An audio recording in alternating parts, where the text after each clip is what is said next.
Welcome to this episode of The Wisdom of Paramahansa Yogananda, brought to you by Self-Realization Fellowship, where each week you can receive inspiration and guidance from Paramahansa Yogananda's Kriya Yoga teachings.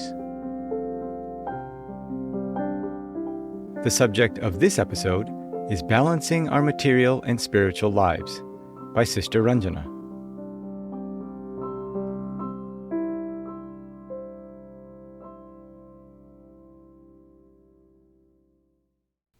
Our topic today is balancing your material and spiritual life. So the concept of balancing our material and spiritual life is fairly easy to understand, but the doing can be a little challenging. You know, when I grew up, in general, people worked a 40-hour week, and Saturdays was really for mowing the lawn, doing gardening, might have a little conversation with the neighbor, help them with something, maybe running an errand, not a whole list of errands, but just it was a more relaxed day to get those things done around the house. And then Sunday was a day for church, family, and maybe having a picnic, another day of almost quiet time, but being together. And at the end of the workday, the work stayed at the workplace. It didn't go home with them or bleed into the evenings or weekends. No, the evenings were really a time to be with family, to relax. They might watch a little TV, but there were very few channels at that time. It wasn't a focus point. This is what I do for entertainment or what I consider relaxation. And so life in general was more balanced. They didn't fill every moment with an activity. So they had time to volunteer or to help a friend without thinking, let me try to fit this in, be a little bit more stretched. And now, of course, we have our phones and laptops and tablets and everything goes with us wherever we go, unless we make a point of keeping them in their place, having those boundaries around them. Paramahansaji lived a very full life. He came to America, founded SRF, left us the essence of that timeless wisdom in his teachings and in the lessons, the home study lessons, and showing us how to live and how to effectively meditate, where we can have that communion with God by using scientific meditation techniques of Kriya Yoga. And though he was tremendously active, the challenges that he faced did not take his focus away from God and right activity. He was anchored in that.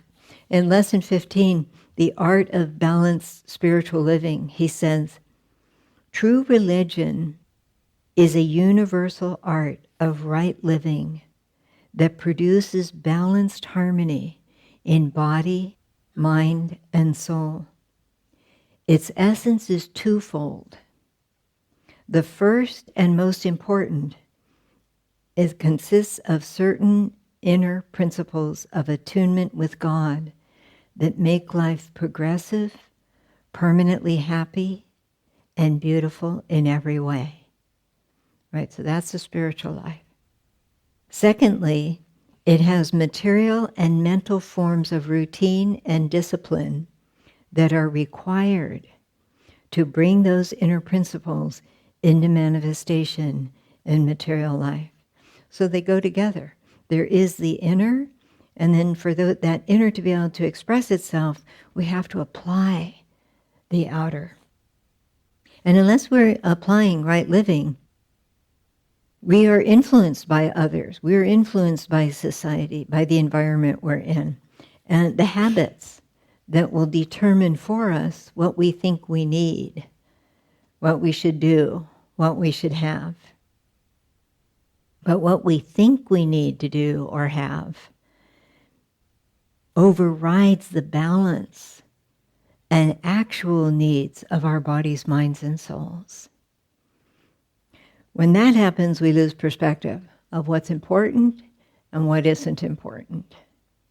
And we give undue importance to the outer things that don't contribute to our well-being. You ever notice that? You may even feel like there's something that you even know you don't really want to do it, and you do it anyway because you feel like this is what's expected or this is what everybody's doing. And instead to be able to choose, consciously choose, not based on habits, not based on what anyone else is doing or saying, but based on what's right for me to do. And you ever feel, you're just in a wonderful mood, you're really happy, you feel like everything's going just the way you'd like it to. And then something happens, and suddenly that feeling is gone. It wasn't anchored from within. That happiness was based on the outer things. And Brother Anandamoy, who's a very close disciple of Paramahansaji's, and he was in the ashram when Paramahansaji was here physically. He was also a member of our SRF board of directors. He shared a story that illustrates this point I just mentioned. Back then, we had a vegetarian restaurant at our Hollywood temple, and Brother Anandamoy worked in it. And after the Sunday services, people would come into the cafe and have lunch. And in the kitchen, there was this large window that overlooked the parking lot. So those who were working in the kitchen could see the cars that were coming and going. And one day, Brother Anandamoy saw this very nice, beautiful, brand new car come in the parking lot. He'd never seen it before, so it was probably the first time that these people had come for a service. And two couples got out of the car, very elegantly dressed, very nice, went very nicely with the brand new car. And they went in to the Sunday service. And then a few minutes later, another car pulled in and started pulling a little too close to that nice new car and scratched it. So they immediately backed out and drove away. Now, Brother Anandamoy said this was an old beat-up thing that had come along. Well, when the owners of the nice car came out, he said they looked very serene. They had been inspired by our Sunday service. Then they saw the scratch. Their faces, you could see the change from 1 second to the next.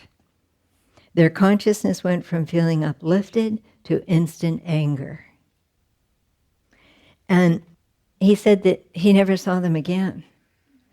And then he said, they missed receiving the teachings of the Master because of a scratch.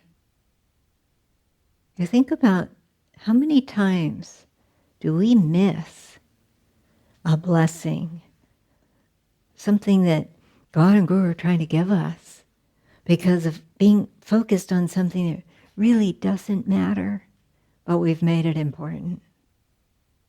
He goes on to say, so often we take little things so seriously, get so riled up, that we completely miss what is truly important in life. Now, this could have gone quite differently. Paramahansaji mentioned about balanced spiritual living. Its essence is twofold. The first and most important consists of certain inner principles of attunement with God that make life progressive, permanently happy, and beautiful in every way. When that joy, that sense of well-being, that peace is founded within, then the outer stuff doesn't affect it. Paramahansaji said, God has given each of us a soul, a mind, and a body, which we should try to develop uniformly. Yet most people do not maintain a balance between their material and spiritual lives. The spiritual individual requires some material sustenance, and the material individual cannot live happily without God. Most people reason that if they first acquire prosperity and material security, they will then have leisure to think of God. Now, this is where we get caught up, because we can be sure there's always something else. Always something. Yes, after I take care of this, after that. Well, delusion will always put something else in front of us to keep us distracted. So, he said, such procrastination only carries one in a circle of unending dissatisfaction. God must be found first. We need to remember that in the midst of everything. God must be found first. He is the greatest need in your life, for He is the source of lasting happiness and security. If just once the consciousness of His presence comes to you, then you will know what true happiness is. Now, being materially and spiritually balanced, it requires conscious effort and continual effort.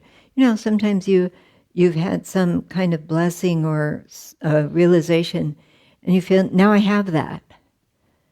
But unless we maintain it, unless we keep it alive, it starts to fade away. We have to actively, consciously be pursuing it. And so, when we look at what is it that gives us that balance, first of all, it means reflecting deeply. What are my priorities and why? We have to ask ourselves why, to be sure they are our priorities and not priorities imposed upon us by someone else or by society. How do I spend my time? Do my activities reflect my priorities and move me closer to realizing them? As I go along, are these priorities giving me peace, joy, and inner fulfillment? You know, as the more we develop on the spiritual path, the more our priorities, they shift.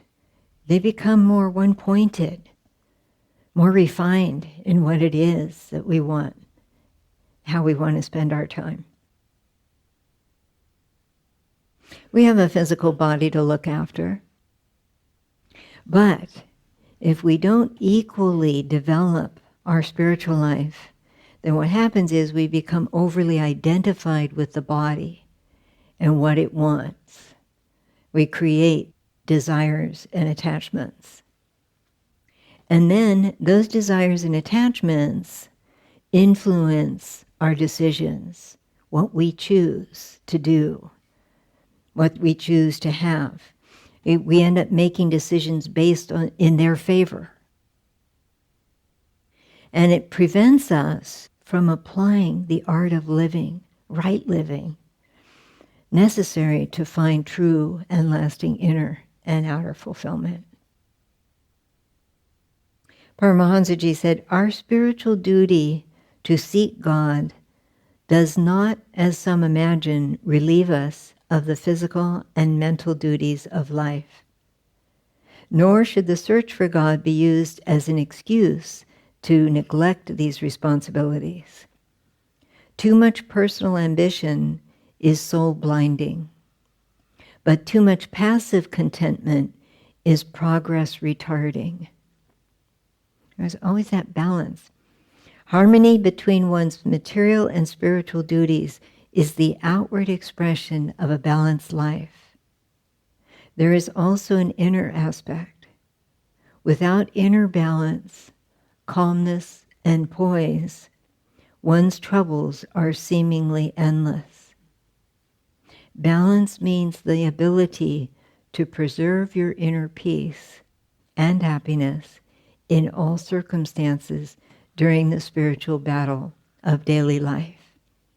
And he's acknowledging it is a battle.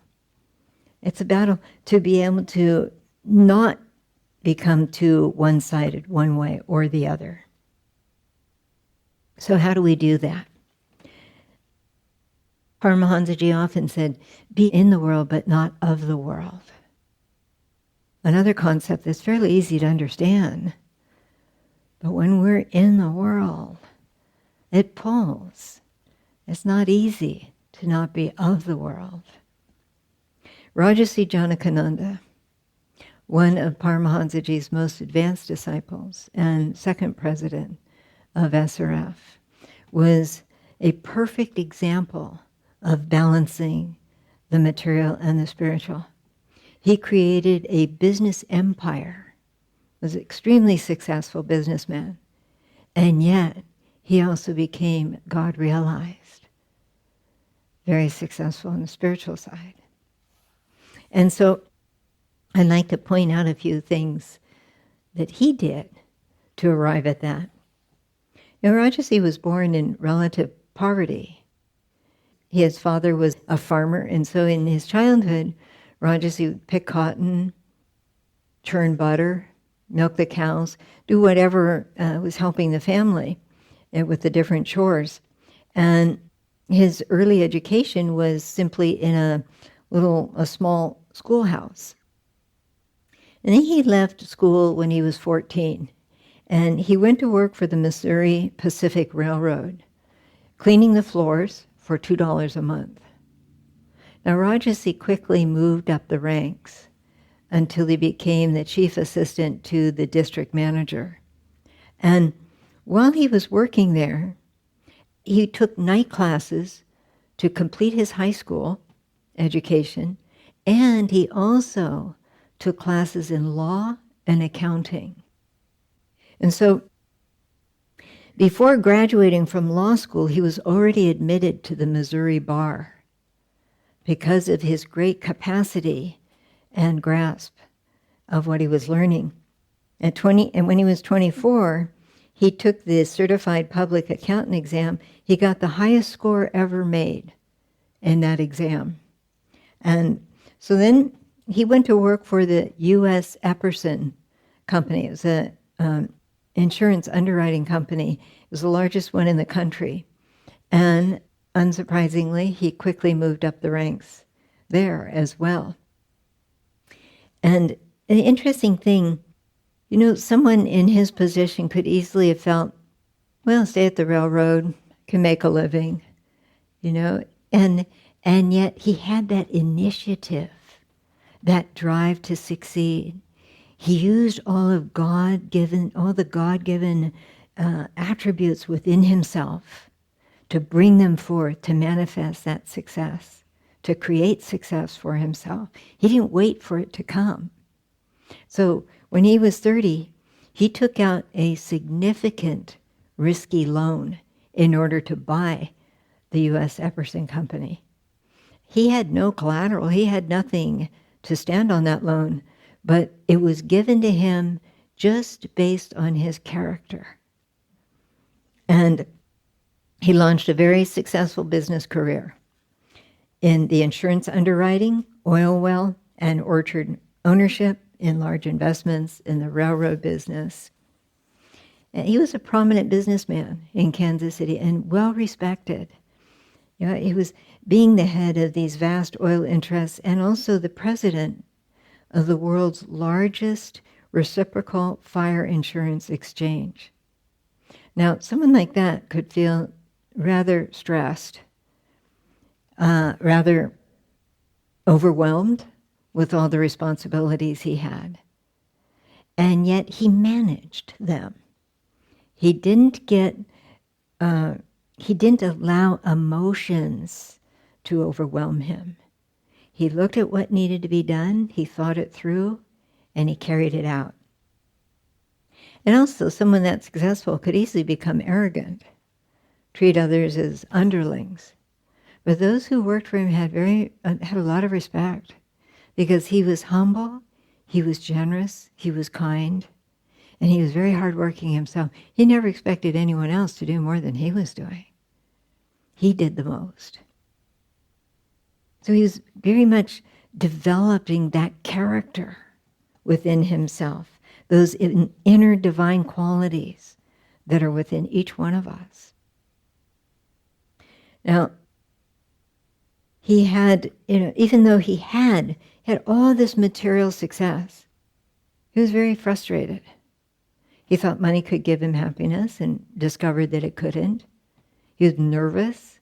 He said he couldn't sit still. His hands were always moving, doing something. And so then when he was 40, he attended a class series given by Paramahansaji in Kansas City. And he said, on the second night of the class, I became aware that I was sitting upright, my spine straight, and I was absolutely motionless. I looked down at my hands, which were so restlessly moving before, and were now perfectly still. I knew I had found the path that gave me inner peace and satisfaction, and that I had found that something tangible I was seeking, a guru. And when he met Paramahansaji, that day changed his life. He was so receptive and so humble that Paramahansaji was able to bestow upon him a very high state of consciousness that very first time. They meditated together for 6 hours. Someone who couldn't sit still for a moment meditated for 6 hours. Paramahansaji often said, I have never seen anyone more humble than he. Humility is very necessary to succeed on the spiritual path. To have that openness to receive, to know we need God to help us. We need the Guru to help us. And he also is an extremely simple person. Sri Dayamata, another very close disciple of Paramahansaji and also a former president of SRF, said, she shared the example of this humble simplicity that filled Master with such appreciation and delight about Rajasi, because one time she saw that Guruji had a pair of suspenders that had broken, and he asked Dayamata to get some thread, needle and thread for him, and she came back with it, and he started to sew the suspenders, and she said, oh, let me do that for you. He said, no, I'm going to do it. He said, imagine, that here's someone Rajasi could buy just about anything he wanted, and yet he lived such a simple life that he was wearing the same suspenders for 10 years, even though they were getting worn out and sometimes needed to be repaired. He didn't think in terms of the externals and having a lot. Dayamata said, Rajasi truly was one of those great devotees who had learned to live in the world, but not of it. His simplicity was untouched by the material success he had achieved. He was the most humble of men, his mind ever remaining fixed on God. That's the reason why simplicity is important. The more things we have, the more we have to take care of them. The more our minds and our time goes into maintaining those things, being attached, and our thoughts revolving around those things. The unimportant things that keep us from thinking of God. So Paramahansaji had asked Rajasi, he talked to him and he said, I make one request of you, that in spite of your many responsibilities, you arrange your schedule so that you have a period of meditation each day. Now Rajasi had the habit of anything that Paramahansaji told him, he listened to, didn't just listen to, but he embraced it, and he resolved he was going to follow through on those instructions given to him. And so now it'd be easy to say, I've got so much going on, I don't have time to meditate. But no, he didn't make an excuse. He got up early in the morning, went to the office. He would leave a little note on his secretary's desk that she would see when she'd come in. And it would say, I am in conference. Please do not disturb. And he later said, of course, I never let on that I was in conference with God. Now, the staff had such regard for him, they never even questioned who he was in conference with. They just knew that until 10 o'clock each morning he was in conference. And he continued this practice until he retired 20 years later. And Sri Dayamata said, it was the foundation of his liberating spiritual progress. If we determine, what is my priority? And we determine that is something I am never going to miss. Nothing is going to prevent me from keeping my engagement with God, from meditating, no matter what comes. We'll find if we have that kind of determination, we can make it happen. But if we waver, there's always things that are ready to pull us one way or another.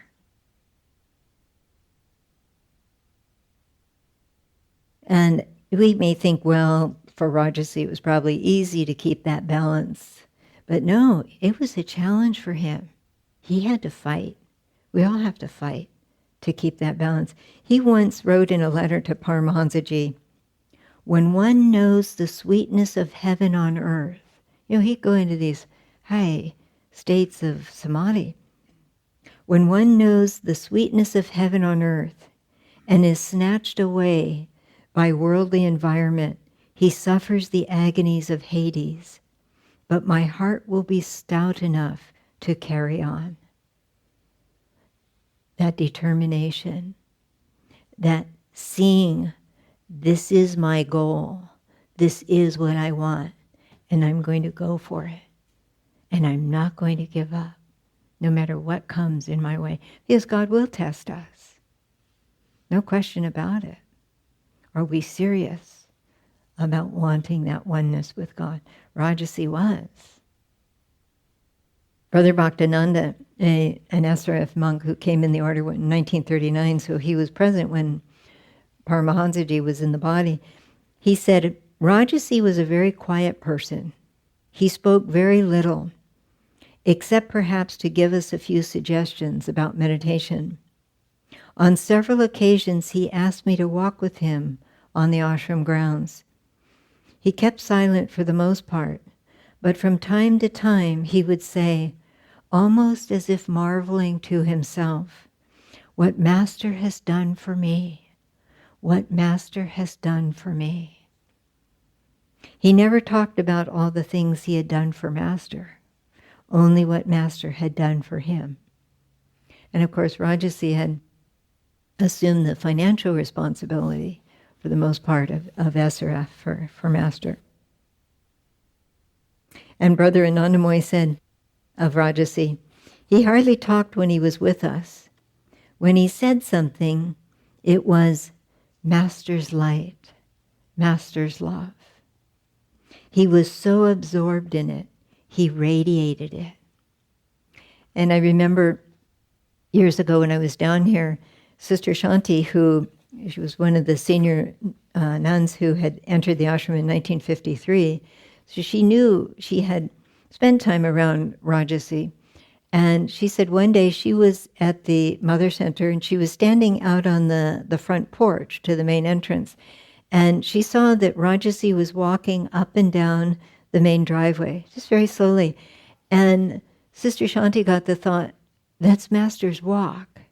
Now, she had never seen Master physically, but she just had this intuitive sense that Rajasi was walking exactly the way Master walked. And then Rajasi slowly came up the circular drive and stopped right at the bottom of the stairs where she was standing up above on the porch.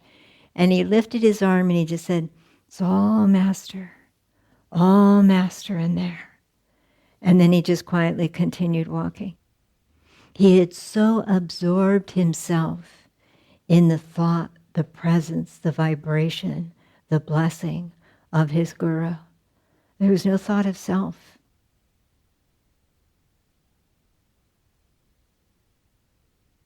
Rajasi once said, if we are at peace within our beings, we can harmoniously carry on our duties, even in the business sphere. We can accomplish admirable things in the world without necessarily clashing with others. Eventually, we can perform all our duties with the full consciousness of God's presence. And that was what he did. He arrived at that point. And that's what's waiting for every single one of us. And every day, God and Guru are looking for those moments when we are open to receive, so he can take us a little closer, a little deeper into that awareness. It's the goal. Paramahansaji said, millions of people live one-sided lives and perish in incompleteness. As human beings, we have been endowed with needs, and we must fulfill them. Since we are physical, mental, spiritual beings, we must look after our all-around welfare, avoiding one-sided overdevelopment. It is easy to swing too far one way or the other way. That's why it's a conscious, continual effort, and just observing and then redirecting when we find ourselves going too far one way or the other. Now, sometimes people, that means it doesn't include enjoyment. But Paramahansaji, he enjoyed nature. He swam in the ocean. He took walks in the woods. He played badminton and tennis. He took the devotees on picnics. You know, the wholesome, simple pleasures that make the heart happy. Yesterday, shortly after the SRF Gardens had closed, we got a call from someone that was at the gate, and they said, you know, there's a few people who are out for a special evening and would really like to be able to spend a few minutes in the gardens. Would it be possible? And usually we're not able to do it, but I went down there, and I thought, there'll be 3 or 4 people from out of town. Well, there was a full shuttle bus. And half the ones on that shuttle bus were these little 5 to 10 or 11, I think there was a 12-year-old girl in there, and the other half were their fathers. And they were having their annual father-daughter dance night. And it had a Western theme, so these little girls were wearing their little cowboy boots and little sparkly outfits, and dads were in their cowboy hats and cowboy boots, and it was very sweet. You know, one father said, it's the most special night of the year for the girls. They really look forward to it. They get together, they do something every month, father-daughter, and they also do something father-son as well. But this is the big night of the year. And it didn't take long for me to see that it was obviously a very special night for the fathers as well. We walked over to where the large koi pond is, and the girls came down the steps, and they just kind of got almost like in a line looking at the fish. And the fathers had all stayed up above. It was almost like the paparazzi. They were all lined up with their phones, taking pictures of the girls. And so earnestly, so sweetly. It was very dear, and sometimes the father would call out his daughter's name to turn around and look, and they just, the relationship between the girls and between the fathers is very, very touching to see. And after we were there, then we walked up to where Paramahansaji had the Golden Lotus Temple, and the girls kind of got in a cluster, and with the ocean behind them, then the dads were all taking pictures again. And then they switched places. And all these little girls are, you know, having their dad's phones. I'm not sure quite what the pictures were going to look like that the dads would end up with. But the dads all got lined up together. And then one of them asked me to take a picture of all of them. And just the simplicity of it all, and the enjoyment they were having, being together. And several of the girls commented how beautiful. Only one father had been there before, and he was the one that said, let's go to the gardens. But several of the girls said, it's so pretty, it's so beautiful, it's so peaceful. And the fathers were starting to ask a few questions about SRF. And you could tell they were They were all very relaxed and having fun. And, the wholesome activities that touch the heart, that have meaning, that deepen our relationships, these are beautiful. This is what I observed growing up that was more natural. Lifestyle was more naturally balanced. And so time just naturally was spent in those connections with loved ones, with friends. You spent time actually paying attention to one another. And now sometimes I see you go somewhere and 2 or 3 people together, they're all on their phones. And you wonder, why are they physically even coming together? To see, to connect, to experience that relationship, that bond together. That's what's very beautiful. And a lot of times, that's one of the first things to get cut out when we feel we have too much going on. And that's why we need to look at, what do I want? What are my priorities? And why? What will balance my spiritual and material life and give me true and lasting happiness? That's not based just on the externals. And when we identify it, we have to hold to it, like Rajasi, unflinching will, that determination that this is what's right for me. And I'm gonna step by step pursue it, embrace it, give my all into making it happen. And we will succeed because we are drawing forth that infinite power that's within us. We want to activate that so that we find God.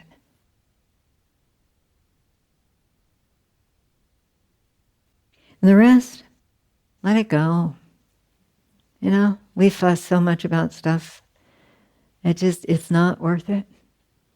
We fuss about things now, and in a few weeks, that'll be old stuff because we're fussing about new stuff. I remember once I was so upset about I don't know what. I just remember I was really upset. And I thought, isn't that interesting? Why do we do that? Why do we allow ourselves to do that?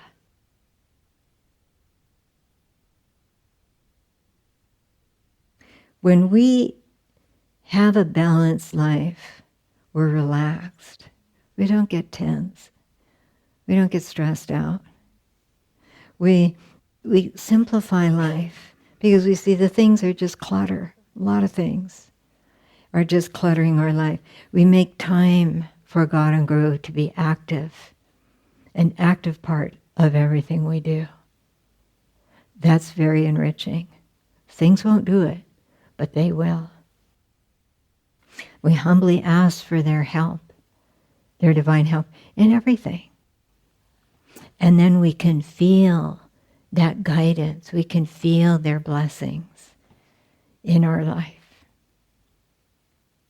Paramahansa Ji said, "Never drug your innate spiritual craving with the opiate of business madness or any other madness that diverts your attention from God.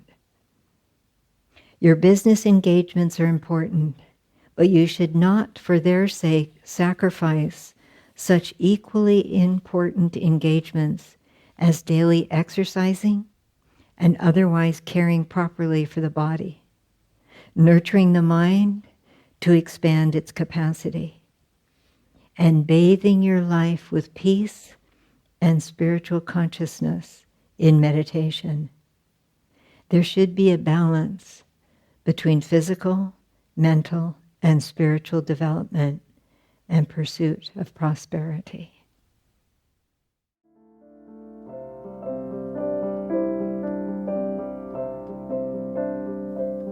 This has been a production of Self-Realization Fellowship, a non-profit organization founded by Paramahansa Yogananda in 1920. For more information about Self-Realization Fellowship and Paramahansa Yogananda, please visit yogananda.org.